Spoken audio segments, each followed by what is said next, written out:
Olá, amigos. Vamos dar continuidade à nossa aula e hoje serão duas aulas. Nós vamos basear tudo que nós vamos falar no capítulo 3, que vai da página 178 em diante. E o assunto é Primeira República. Meus caros republicanos e democráticos amigos, o que nós vamos saber sobre república é que república significa coisa do povo, res pública. Mas a pergunta é: será que a República era tão pública assim? Bom, começa por um detalhe, tá? A República, ela tem aqui nessa página representada a sua simbologia maior, que é a Marianne, é uma personagem que é usada pela França, iluminista, republicana, e aqui nós temos os militares que fizeram a deposição, que derrubaram a monarquia.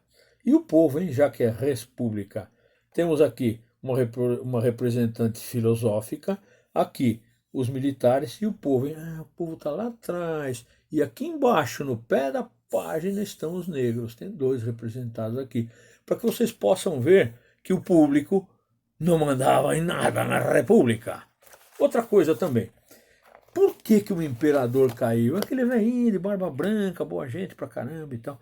Caiu por vários motivos. Primeiro porque o pai dele, o Dom Pedro I, deixou uma constituição péssima. Tá? A de 1824 era uma constituição assim, primeiro, vinculada à Igreja Católica e ao mesmo tempo antagônica. É difícil explicar isso.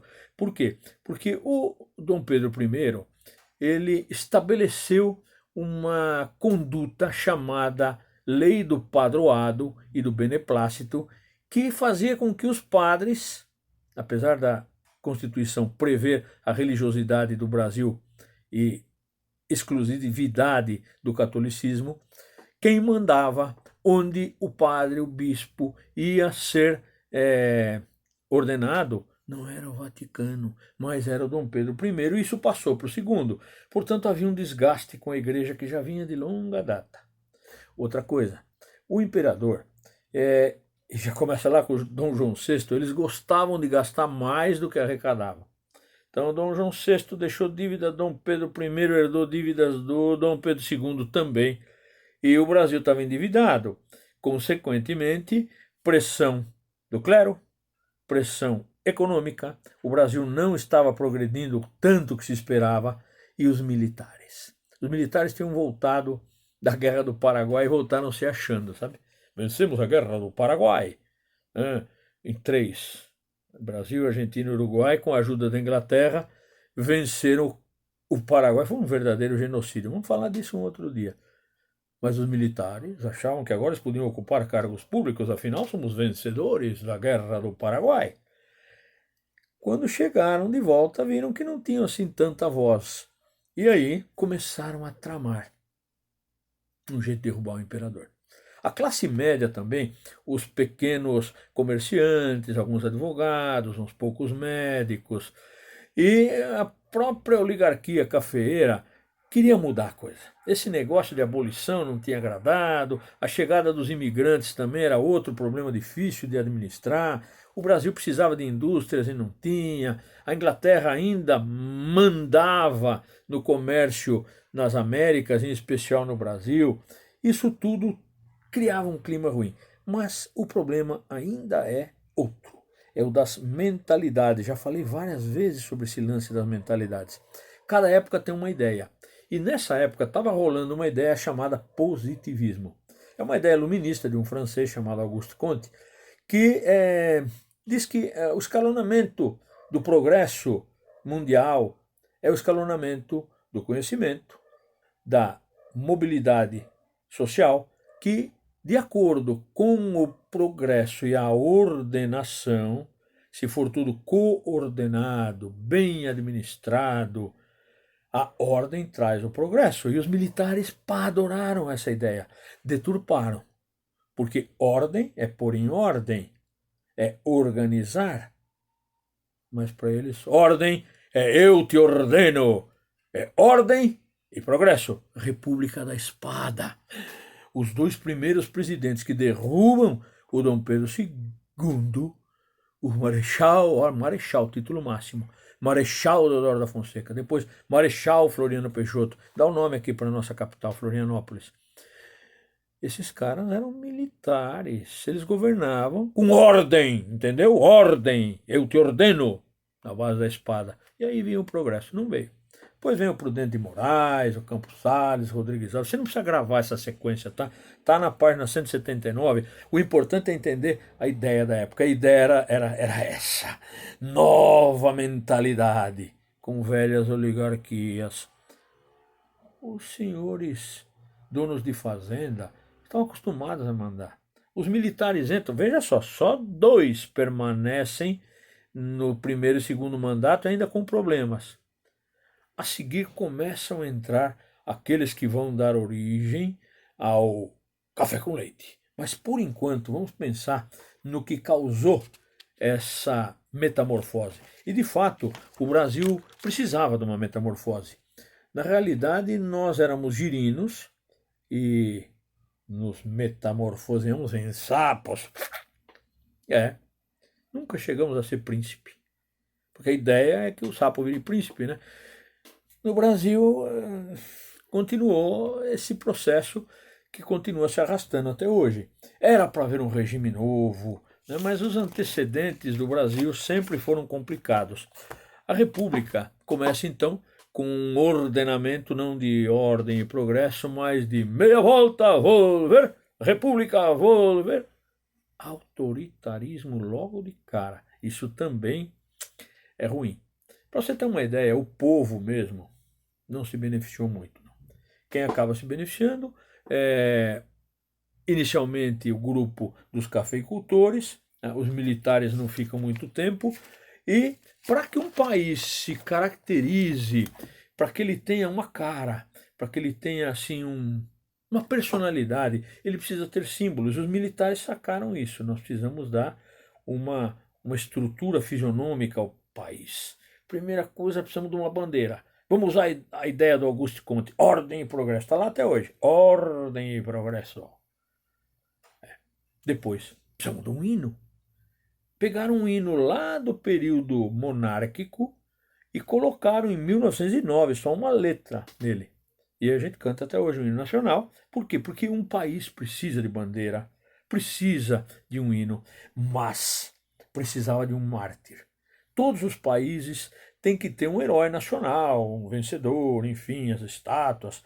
No caso do Brasil, os militares resolvem arrumar uma figura, e essa figura está aqui na página de número 182, e eu quero que você preste bem atenção, dá uma olhada, ó. Essa figura simbólica, icônica, representativa dos ideais republicanos e da luta com derramamento de sangue, é o nosso amigo Tiradentes. E bem ao lado dele você pode ver um crucifixo. Ele está todo esquartejado aqui.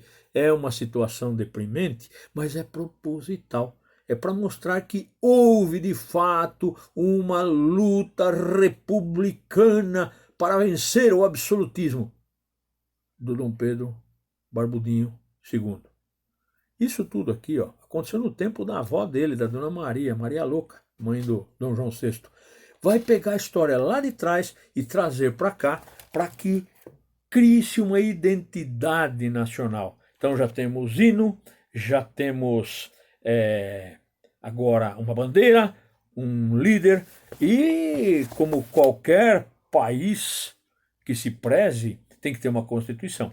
Antes de falarmos da Constituição, que é a nossa segunda aula, são 2 hoje, você vai fazer as atividades até a página 183. Capriche, leia, releia, como eu falo sempre.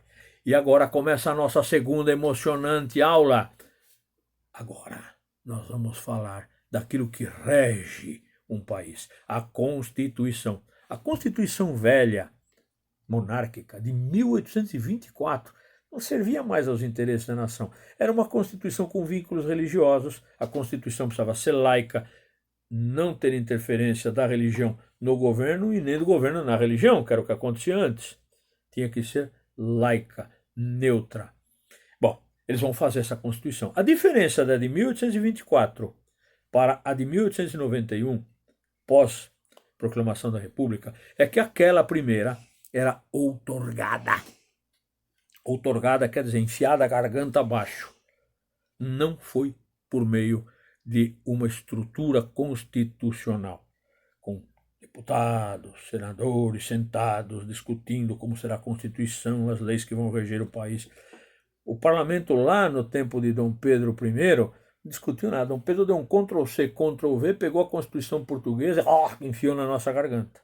Em 1891, após a proclamação, faz-se uma nova Constituição. Essa sim, promulgada, uma Constituição com princípios muito interessantes. Fim da religiosidade estatal, laica. Segundo, voto. Não mais aquele voto censitário, né, que tinha no passado, quem tem dinheiro vota. Mas não mudou muito, não. Só 10% da população, 10% tinha acesso. E mesmo assim, nós vamos ver que no decorrer da história, esses 10%, eles eram levados como que por cabresto para votar em quem precisava ser votado. E até mesmo, quando uma pessoa se elegia, claro, né, tinha eleição, essa Constituição deu esse poder ao povo, 10% do povo, tinha uma comissão. Essa comissão, ela avaliava se o candidato eleito estava dentro dos padrões desejados ou não. Meu Deus do céu, só 10% vota. Uma Constituição laica, mas tinha uma coisa legal, pelo menos. Ela era iluminista. Todos somos iguais perante a lei. Todos. Só que mulher não vota, negro não vota, pobre não vota. Padre também não vota. Militar de baixa patente também não vota. Que constituiçãozinha maluca essa, né? Isso dá margem a essa República da Espada, mas também cria uma luta pelo poder. Os senhores cafeicultores não ficaram muito contentes, não. Não dava para aguentar muito tempo os militares no poder. E começa então uma vontade de mandar, que já existia, tá? Essa vontade de mandar, ela estava junto com o progresso que o café trazia, mas o progresso que o café trazia estava atrelado a um hábito antigo do governo dar suporte. Isso continuou na República. Quando o preço abaixava, o governo comprava os estoques, e aí na República continua a mesma coisa. Nesse tempo, aliás, desde 1879, o Brasil estava tendo um outro produto que a gente nem fala tanto dele, a borracha. Período de industrialização, né? Em seguida vai vir o Henry Ford com sua linha de produção fordista. E o Brasil tinha o que eles queriam. A gente sempre tem o que eles querem, nióbio, outra coisa. Naquele tempo nós tínhamos a borracha. E a borracha deu um impulso à economia de mais ou menos aí 25% das exportações. Do nada, de 1879 até 1910, o Brasil, o norte, Belém do Pará, Manaus, começa um boom verdadeiro. O Henry Ford constrói uma cidade lá, chamada Fordlândia. Hoje está só no meio do mato, lá, ruínas. Mas naquela época trouxe um monte de gente. Tá? Trouxe principalmente estrangeiros e marroquinos. Os marroquinos vinham para cá e praticamente ajudaram no comércio, na difusão da borracha, na parte comercial. Inclusive tem uma pessoa descendente desses marroquinos, que é o Davi Alcolumbre, atual presidente do Senado. Ele é descendente desses marroquinos. A minha família também. E esse cara é alguém dessa época. Se você for pensar bem, surge um novo produto, mas não dura. Portanto, o café precisava do respaldo do governo. A borracha deu certo, aquela fase maravilhosa do ciclo da borracha, e depois, pumba, levaram as mudas para fora, para a Malásia, e nós dançamos outra vez. Não teve marroquino que fizesse o comércio se reestruturar. Mas mesmo assim deixaram lá museus, deixaram lá teatros, o mercado vero-peso. Foi feito um trabalho legal na época da borracha, mas também não acabou em nada. Faça os exercícios que estão na página 187 sobre isso, tá? O Brasil, na verdade, sempre rimou com oligarquia. A nossa democracia sempre rimou com oligarquia, com coronelismo. Quem mandavam eram os senhores de café. Eles faziam reuniões, além dessa comissão verificadora que eu falei para vocês, só era deputado quem eles queriam. Depois o sujeito podia comprar um título militar sem ser militar, coronel.